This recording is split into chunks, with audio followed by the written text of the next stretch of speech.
There was also a referendum in addition to choosing a party that should govern. What was this referendum about?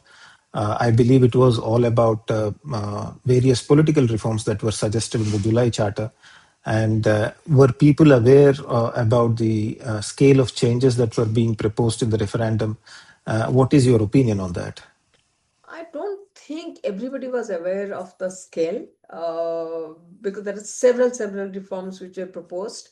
It is the 40, I think 47 number of reforms that were put for vote, which is clubbed into 4 categories. So therefore, this question was that suppose within a category, I may agree with a bicameral legislature, I may not agree with a two-term for the prime minister. So, so the thing is that many people question that how does one vote with a yes vote, because you may say yes for some but no for some. But I think the Reform Commission had its own logic for going for this kind of referendum.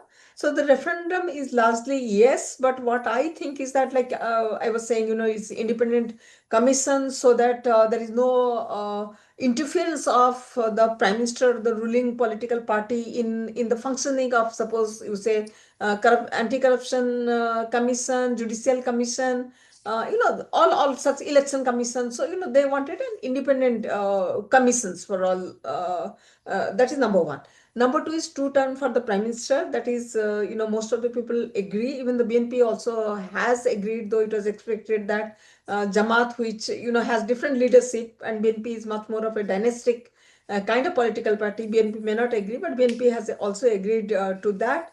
It speaks of bicameral legislature, where the difference between the Jamaat and the BNP here is that on the election of the bicameral legislature, that's a major point of disagreement. Where a lot of debate took place whether the member of the upper house should be elected through a proportional representation based on the votes each political party has polled in an election, or whether it should be based on the seat they have received in the lower house.